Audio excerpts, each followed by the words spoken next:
If you want to learn the handstand but when you try it you do something like this, it's because you're missing the basics, the technique and the progressions. And in this video I'm going to show you exactly how to learn the handstand step by step. But before we talk about technique, you have to be sure to have these foundations before even learning the handstand. The first one is to have 20 clean push-ups. Put your hands shoulder width, depress your shoulders, open your chest and engage your core with a posterior pelvic tilt.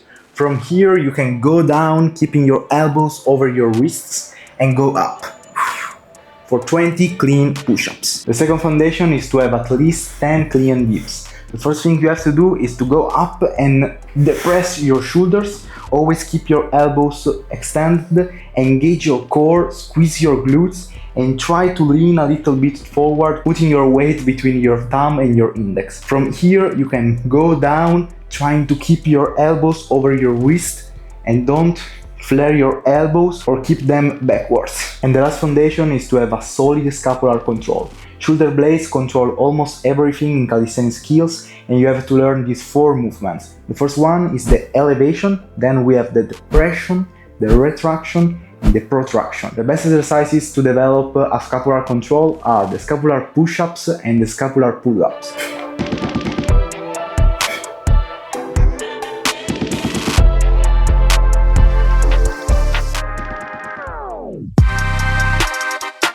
Technique number 1, shoulder elevation. First thing, shrug your shoulders up towards your ears as hard as you can. This is what holds your body up. If your shoulders drop, everything collapses. Imagine someone is pulling you down by the feet. You fight back by pushing your shoulders to the ceiling. Technique number 2, finger grip. Don't pull all your weight on your palm, spread your fingers wide and claw the ground with your fingertips. If you keep your hands active, you will have control of the balance. Imagine to grip the floor like you are trying to scratch it. Technique number 3, head position. Don't look up, keep your head neutral, chin slightly tucked in line with your spine. Technique number 4, open chest. Keep your chest open but your shoulders closed. That's the key. You're pressing your chest forward and proud, but your shoulders have to stay pulled together at the back. Imagine someone is pulling your chest forward while squeezing your shoulder blades together from behind. This will help a lot. Technique number 5, elbow lock. Your elbows must be completely straight, not almost locked, fully locked. Even a slight bend can make you unstable and waste energy. Technique number 6, pelvic tilt. Activate your posterior pelvic tilt, no butt sticking out, and this create a straight line from shoulders to feet. Technique number 7, core brace. Not just engage your core, but brace it. Maximum tension, like someone is about to punch you in the stomach. It is very important to hold it the whole time. Technique number 8, leg activation. Squeeze your glutes and lock your quads. Full tension. Your legs are not just straight, they are actively flexed. Squeeze your glutes and lock your quads. Imagine to squeeze a coin between your cheeks, flex your quads as hard as you can, feel the tension all the way up. Technique number 9, foot activation. Point your toes hard and pull your feet together. Everything from the ankle down is firing, compact and tight. Imagine to point your feet like a gymnast and imagine to reach for the ceiling with your toes. Learn these 9 pillars and your handstand will be solid, you'll have control and you'll feel stability. Now that you know the correct technique, we can talk about the progression to reach the free handstand. And if you need help for your training, this is my favorite energy drink from Gymbeam. You can use my code STECALI5 for having a 5% discount and support me.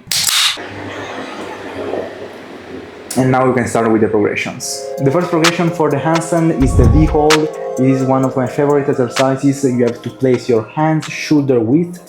Then you can go up and try to walk with your feet near your hands, your hips as to say over your shoulders, and now try to not put your head forward but keep it neutral. Try to stay with your elbows locked and try to push as hard as you can with your hands and hold this position. And when you can hold this for 15 seconds, you can move to the next progression. For the second step, we need a box or something to put our feet on. In this case, we have to do the pike hold. So you can put the feet on your box and try to push as hard as you can with your hand and put your hips over your hands like it was a handstand. When you can hold this for 10 seconds, you can move on to the third progression. The third progression is the V push-up.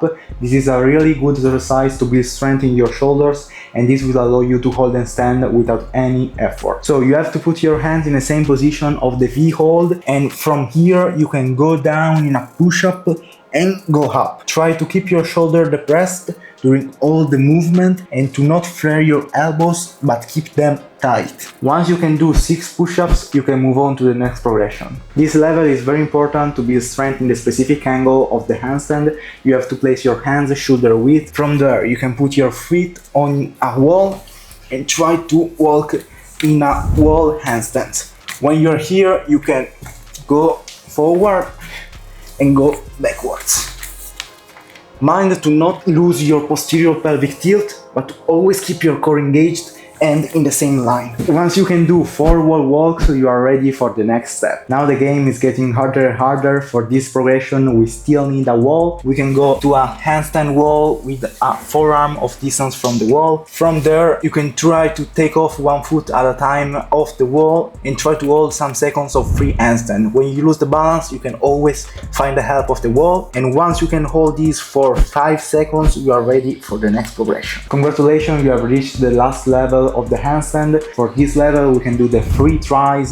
You can place your hand shoulder width, and from there we can do a scissor handstand, trying to keep your legs in a scissor position and try to keep your balance, moving your legs and balancing with your hands. When you do a handstand and you are falling forward, you can always push with your fingers in order to balance your weight, and when you are falling back, you can try to open your shoulders to find again your balance. When you have unlocked 10 seconds of free scissor handstand, you are ready for the full handstand.